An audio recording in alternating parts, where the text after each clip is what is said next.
রাজশাহী স্থানীয় সংবাদ পড়ছি ফারজানা ইয়াসমিন। রাজশাহী সিটি কলেজে আধিপত্য বিস্তারকে কেন্দ্র করে ইসলামী ছাত্র শিবির ও ছাত্রদলের নেতাকর্মীদের মধ্যে হাতাহাতির ঘটনার প্রতিবাদে মানববন্ধন করেছে সাধারণ শিক্ষার্থীরা। আজ কলেজ চত্বরে অনুষ্ঠিত মানববন্ধনে বিপুল সংখ্যক শিক্ষার্থী অংশ নেন। শিক্ষার্থীরা জানায়, গতকালকে ন্যক্কারজনক ঘটনার পর ক্যাম্পাস জুড়ে আতঙ্ক বিরাজ করছে। অনেক শিক্ষার্থী ভয়ে কলেজে আসতে পারেননি। তারা দ্রুত তদন্ত করে ঘটনার সাথে জড়িতদের বিরুদ্ধে কঠোর ব্যবস্থা নেওয়ার দাবি জানান। পাশাপাশি শিক্ষাবান্ধব শান্তিপূর্ণ পরিবেশ ফিরিয়ে আনার আহ্বান জানান শিক্ষার্থীরা। অনিবার্য কারণবশত রাজশাহী প্রকৌশল ও প্রযুক্তি বিশ্ববিদ্যালয় রুয়েটে 2025-2026 সেশনের স্নাতক প্রথম বর্ষ ভর্তি পরীক্ষা আগামী 23 জানুয়ারির পরিবর্তে 22 জানুয়ারি ধার্য করা হয়েছে। পরীক্ষার কেন্দ্রসহ ভর্তি পরীক্ষা সংক্রান্ত অন্য সকল সিদ্ধান্ত ও প্রার্থীদের যোগ্যতা অপরিবর্তিত রয়েছে। গতকাল ভর্তি পরীক্ষার স্টিয়ারিং কমিটির এক সভায় এই সিদ্ধান্ত গ্রহণ করা হয়।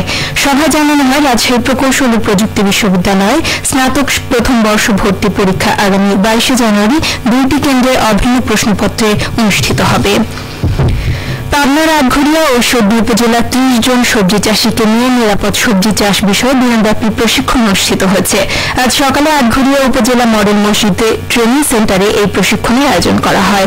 প্রশিক্ষকরা সবজি চাষে নির্বিচারে রাসায়নিক সার ও কীটনাশক ব্যবহার পরিহার করে জৈবিক ও নিরাপদ পদ্ধতির চাষাবাদ বাড়ানোর আহ্বান জানান।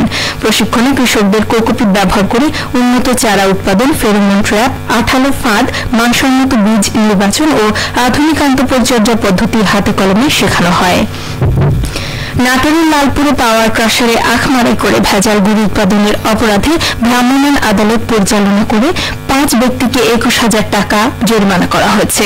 অভিযানকালে 16টি ভেজাল গুড়, হাইড্রোস, ফিটকিরি, চিনি এবং ভারত থেকে আমদানিকৃত গোখাদ্য জব্দ করা হয়। পরে এসব উপকরণ ধ্বংস করা হয়।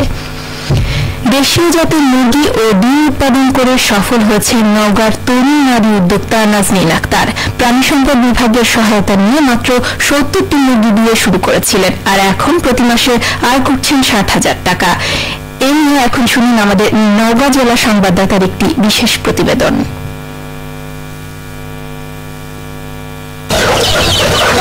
নাজনীন আক্তারের খামারে এখন 1200 মুরগি। বাড়িতে ইনকিউবেটর স্থাপন করে বাচ্চা উৎপাদন করছেন।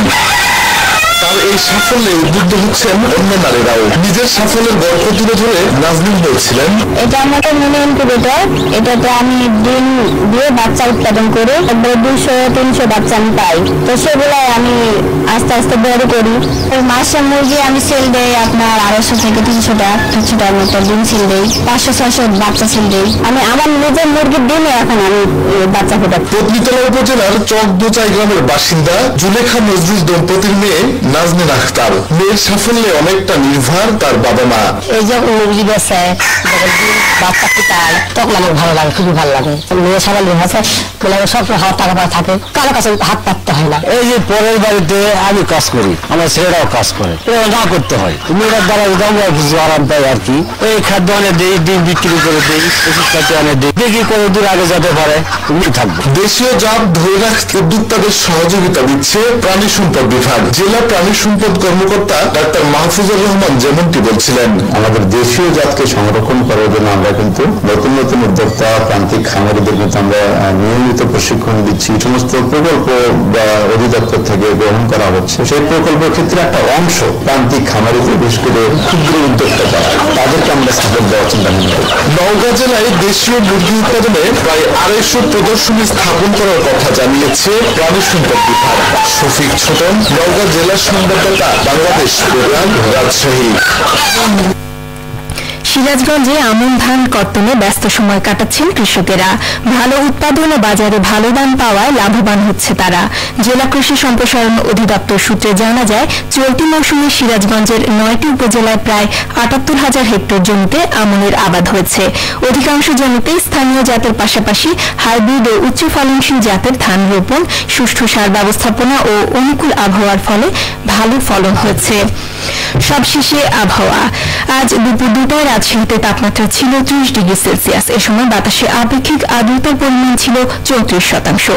রাজশাহী ও পার্শ্ববর্তী এলাকায় আজ সূর্যাস্ত সন্ধে 5:17 সংবাদ শেষ হলো। আমাদের পরবর্তী সংবাদ বিকেল 4:05।